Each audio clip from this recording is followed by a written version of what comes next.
まったんだ。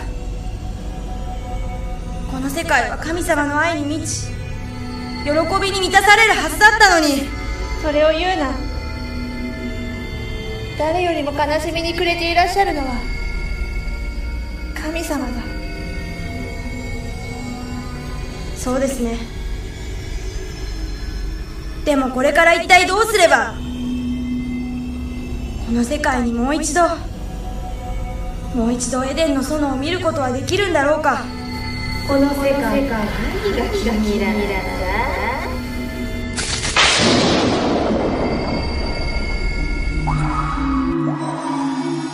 ルーシュ、いやサタン、よくも抜けと。神様がどれほどアダムとエヴァを愛され、この世界を創造されたか、それをこんな世界に変えてしまうなんて。私が変えたのではない。彼らが私を選んだのだ。そしてこの世界は私のものになった。あの日以来、神様がどれほど泣かれたか、今も悲しみに暮れて、その悲しみがわからないのか。すべての原因はその神にある。私を寂しくさせた神だ。お前たちに私がどれほど苦しいのかわかるものか。それよりお前たちも我々のもとへ来たらどうだ。あの人間たちを使って何でも自由にすることができるぞ。まさに神になれるのだ。あなたは狂ってる。そんなことをすれば、この世界は恨みと憎しみに包まれていくだけじゃないか。彼らを罪へと導くのではなく、彼らを正義へと導くのが我々の仕事だ。ふん、バカな奴らだ。もう一度言おう。私についてくれば欲しいものは何でも与えてやろう。全ては思いのままだ。神が何を与えてくれるのだ。人間のしもべとして生きるのがそんなに楽しいか。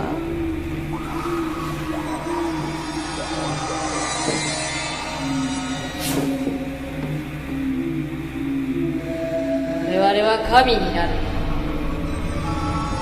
さあ、一緒に来る。私たちは神様の涙を見た。天地創造の時には見ることのなかった神様の涙を。我が子を失い悲しみに暮れる神様をあなたも知るべきだ。あなたの思い通りにはさせない。私たちは彼らを神様のもとへ帰るように導く。できるものならやってみるがいい。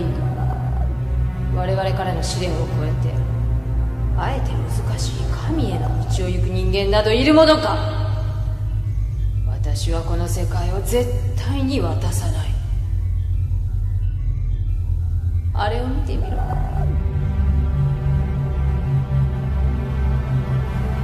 お前たち、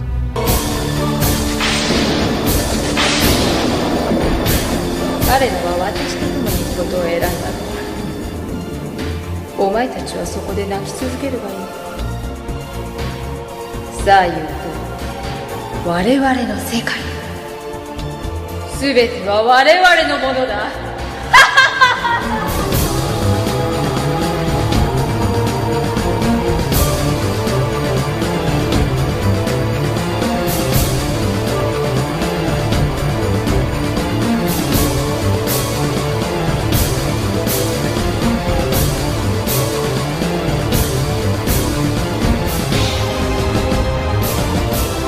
こうして地は暴虐に満ち、神様の悲しみは全地に至った。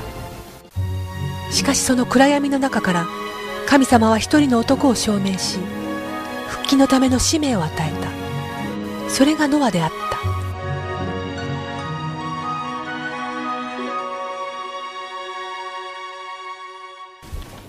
た。ただいま。おかえりなさい。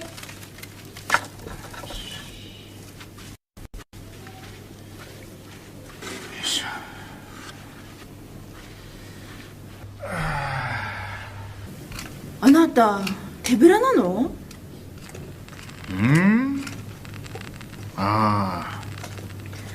どういうこと？食べ物を取りに行ったんじゃなかったの？まさかまた誰かにあげてしまったんじゃないでしょうね。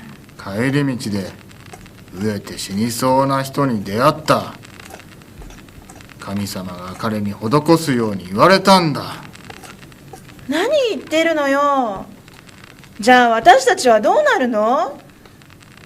神様が生かしてくださるさ。神様なんているのかしら。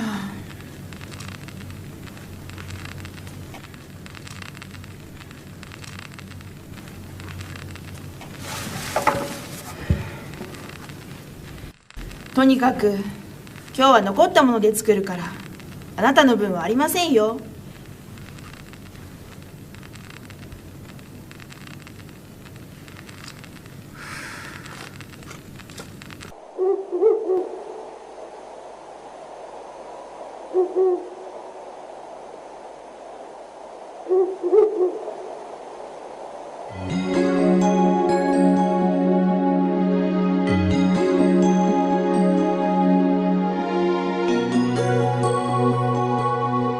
あなたたちは？私たちは天使、神様の使いです。神様が私に何か？神様は今悲しみに暮れておられます。わかります。私に何ができますか？神様はすべての人をこの地と共に絶やすことを決心されました。神様はあなたに箱舟を作るように指示されました。箱舟？審判は洪水によるものです。あなたとあなたの家族は地の生き物たちと共にその審判から逃れるのです。箱舟の作り方を教えます。どんなことがあってもあなたは箱舟を作り上げてください。はい。神様が私に願われることはどんなことでもいたします。誠の限りを尽くし成し遂げます。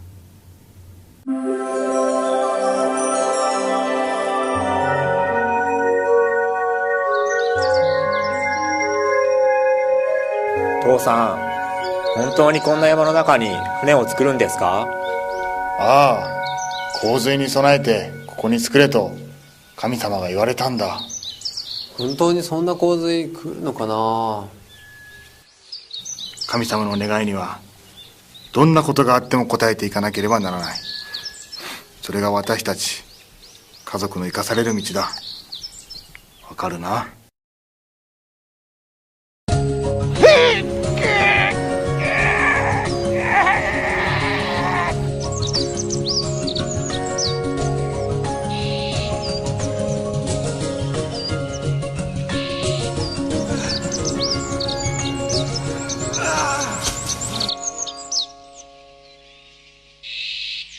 ノアは本当に頑張っていますね。ああ、このままやり遂げてくれれば道が開けるかもしれない。あれがノアか。それにしても創造主である神が洪水審判をすると。神は人類の親ではなかったのか？親がこう審判するとは。何を言ってるんだ神様がこのような道を行かなくてはならないのは誰のせいだと思ってるんだ。神様がどれほどの覚悟で審判されるのか、誰が好き好んで我が子を審判するものか、ましてや愛そのものであられる神様が。神様は復帰の道をノアとノアの家族に託された。ではノアをアダムの身代わりとして立てようというんだな。そうだ。あなたに奪われた世界を桃源復帰するため、その世界を象徴する箱舟を彼は信仰によって打ち立てる。その彼をあなたは残訴することはできない。ほう、それは見ものだ。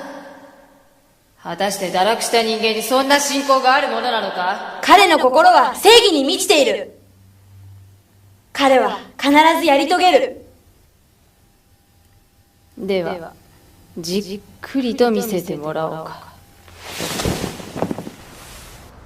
やってるやってる、本当にやってるよ。あれが噂の箱舟家族か。なんでこんな山の上で船作ってんの？信じらんない。なんか神様の啓示らしいよ。そうそう、大洪水でみんな沈んじゃうんだって。キャー、怖い。私も入れて。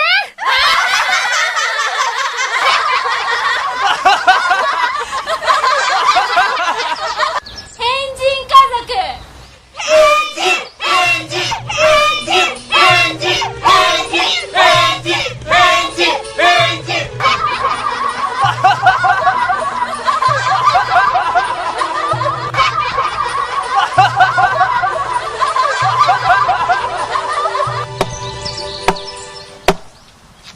あなたもうやめましょう。私耐えられない。今やめてはダメだ。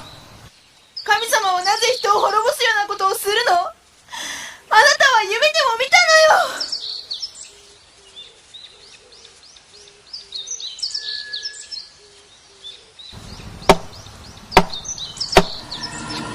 ノア、妻の言う通りじゃないか。作り主である神がなぜ滅びの技をする？神の声に従えばお前は失い傷つくだけだ。家族を見ろ。家族が悲しんでるぞ。もうこんなことはやめておけ。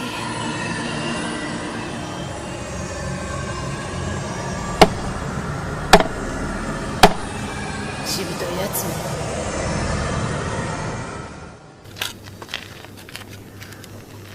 父さん、本当に洪水なんか来るのかな？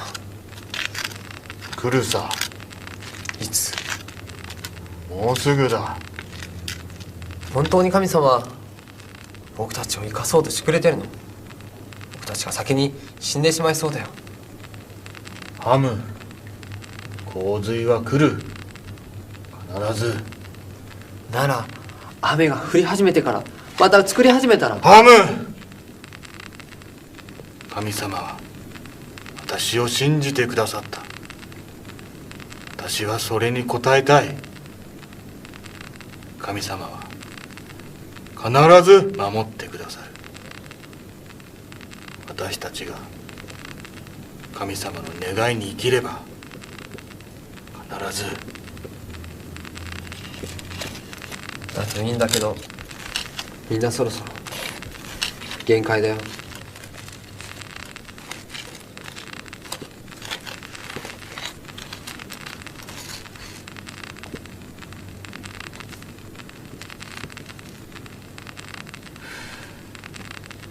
神様。ノア、やめておけ。神は答えてはくれない。お前が苦しんでいるのを見て楽しんでいるだけだ。神が何を与えてくれた？あのひらい惨めな暮らしばかりじゃないか。さあ、神の声よりも私の声を聞くがいい。欲しいものは何でも与えてやるぞ。私は信じます。そして約束を果たします。強情なやつね。こうして来る日も来る日もノアは箱舟を作り続けた。そして多くの歳月が流れ、箱舟は完成に至った。ノア、あなた方は。急ぎなさい。審判の日が近づきました。早く家族を連れ、動物たちのおのおのつがいを選んで共に箱舟に入りなさい。時が来たのですね。ノア、何があっても最後まで信じるんですよ。私の心は変わりません。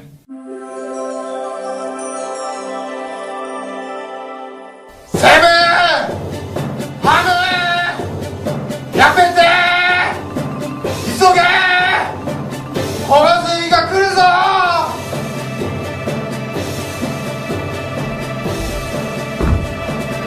結構できてんじゃん。あなたたちも急いで箱舟に入りなさい。そうすれば審判から逃れることができる。おい、ついに切れちゃったな。こんなに晴れてるっていうの。こうしてノアは洪水審判を告げ知らせたが、この声に耳を傾ける者はなかった。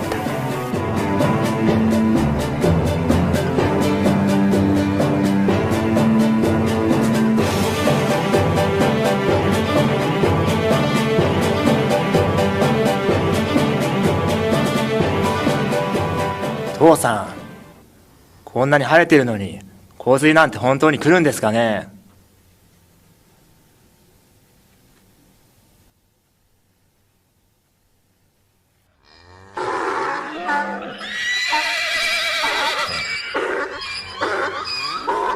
動物たちも出たがって仕方がないんだ。父さん、審判はいつ来るの？これじゃ洪水が来る前に僕たちが襲われちゃうよ。そうだ、もっと言ってやれ。洪水なんか来るものか。神との約束を守っても何にもないぞ。神様、準備はできました。あなたの好きなようにしてください。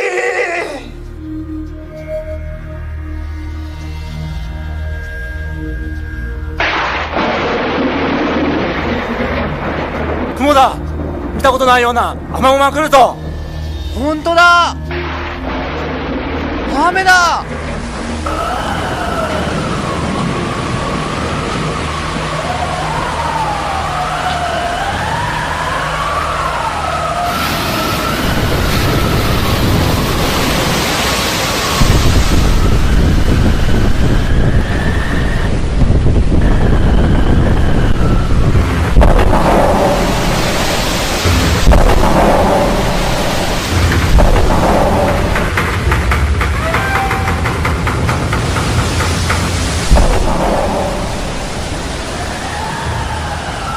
雨は40日40夜降り続け、地は水にあふれ、地に生きるすべてのものを飲み込んだ。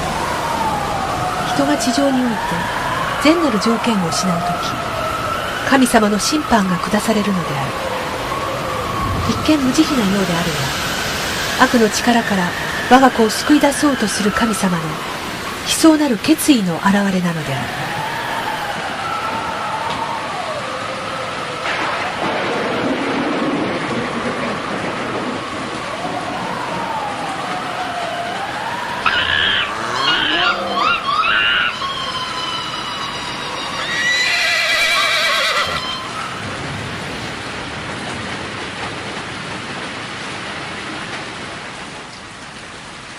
ノア、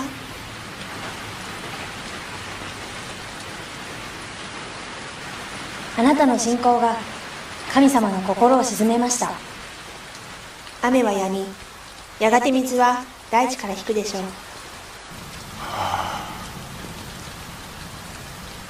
神様が私の祈りを取ってくださったのですね。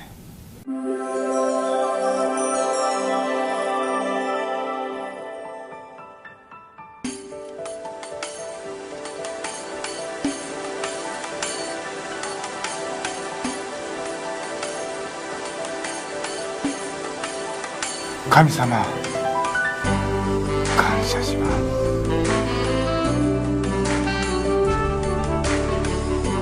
父さん、やんだんだね。ああ、母さん、兄さん、みんな起きて。雨がやんだよ。空だ。ほらほら、あそこ。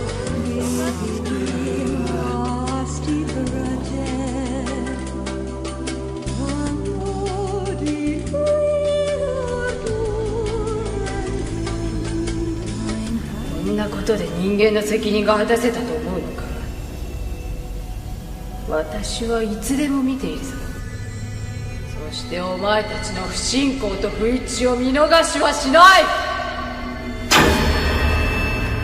こうしてカラスは地の上から水が乾ききるまで上空を飛び回った。これはサタンが常にノアの家庭に侵入できる条件がないかと狙っていたことを意味していた。やがて箱舟はアララテ山にとどまり、そこでノアは7日おきに3度鳩を放った。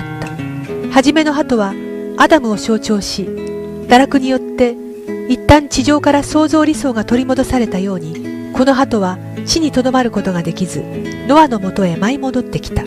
次の鳩は再びその理想を成し遂げるために来られた第二のアダムであるイエスを象徴していた。この鳩も同じように箱舟に戻ったが、口にはオリーブの若葉を加えていた。これは救い主であるイエスが来られる時も、ユダヤ民族が彼を信じれば地上天国は実現するであろうが、不信仰に陥ればイエスは地上にとどまることができず、再臨を約束して十字架によって再び神の前に戻るようになることを予示されたのである。また3度目の鳩は第三のアダムとして来られる再臨主を象徴し、この再臨主が来られる時には必ず神の創造理想は地上に実現し、決してその理想は地上から取り除かれることはないことを示していた。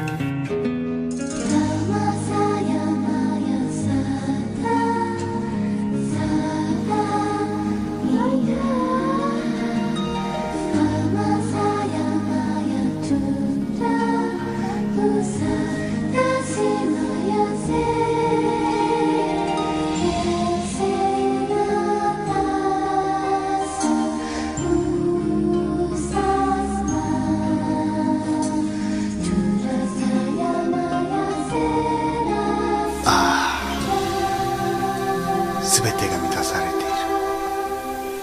神様が私たちの生死を取ってくださった。こんなに幸せなことはない。よいしょ。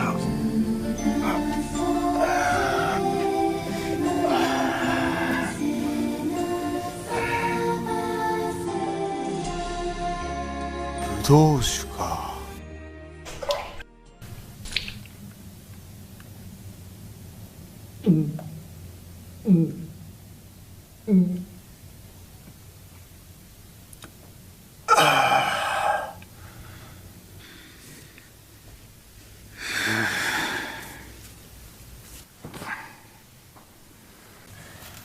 よいしょ。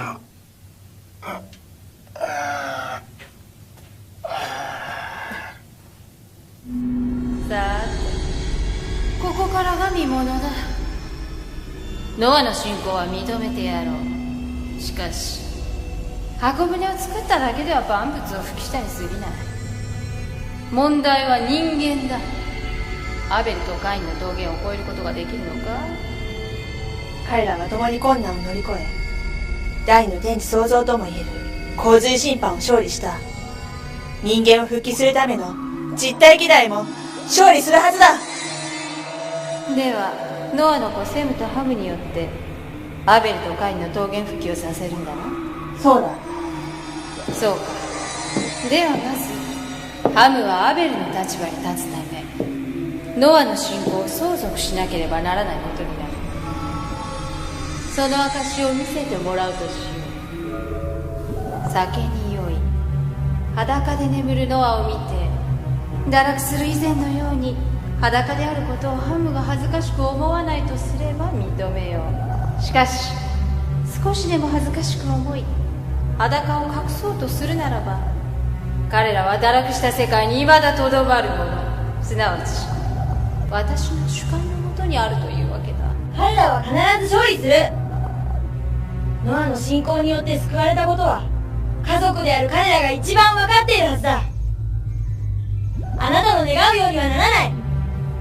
確かにノアの信仰は見事だ。しかし堕落人間の心は変わりやすいものだ。こんなに向かって一つになれた家族も全てが満たされている今、正しくノアを見つめることができるものなのか。楽しみに見てみよう。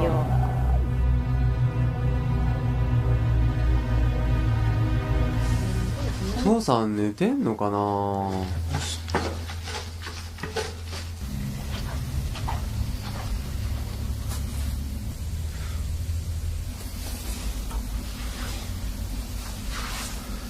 ハム、よーく見るがいい。あれが神に仕えるものにすることか。ノアは傲慢になっているのではないか。ハム、思い出せ。ノアの神様に対する信仰を。ノアの信仰によって審判から逃れることができたじゃないか。ノアの信仰によって？それは違う。ハム、お前たちが一生懸命働いたからだろう。ノアは変わってしまった。あんなに恥ずかしい姿を晒しているじゃないか。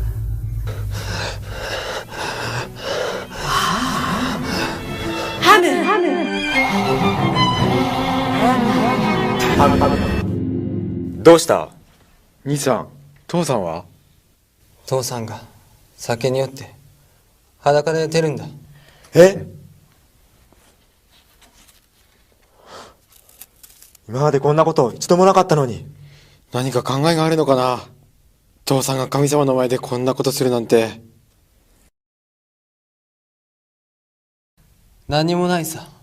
酒に酔って我を失い裸で寝てるんだ。神様に仕える身なのに恥ずかしい。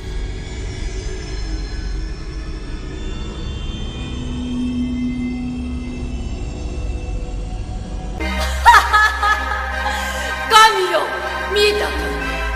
堕落人間とはこんなものだ。現実に目を奪われてすぐに心を変えてしまう。絶対、唯一、不変、永遠、そんなものは私が全て奪ってみせる。この世界は私のものだ。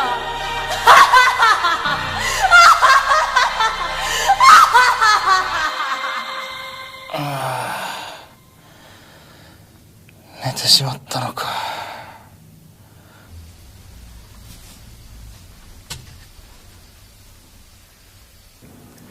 なぜ恥ずかしい姿で寝ていたのです。神様への信仰を失ってしまったんですか。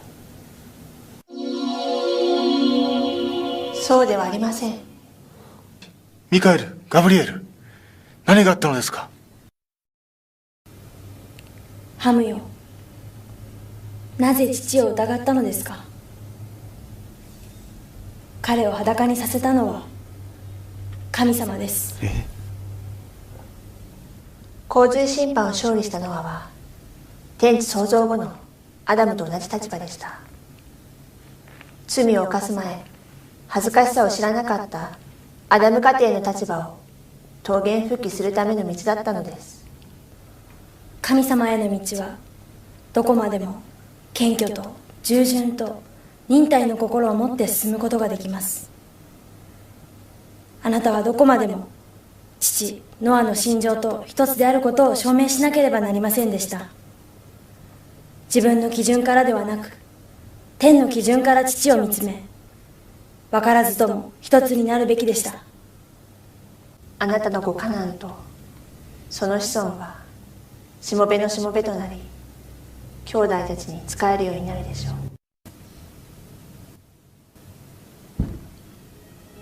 神様はも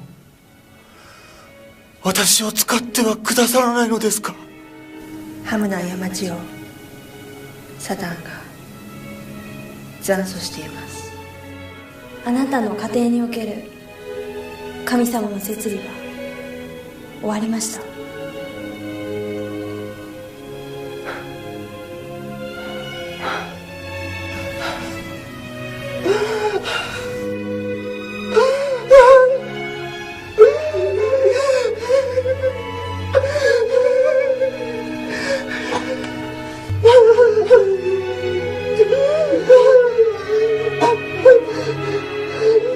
こうしてアダム家庭の堕落を桃源復帰するために建てられたノア家庭は、ノアの信仰によって箱舟を中心とする新興機台を桃源復帰することはできた。しかしハムがノアの勝利を相続するための心情一体化の摂理を失敗し、実体機台の中心人物として立てなかったため、摂理は失敗に終わったのである。堕落したアダム家庭から1600年の時を経て建てられたノア家庭の失敗により、摂理は再び400年の時を重ね、第3次目の摂理であるアブラハムの家庭へと受け継がれたのであった。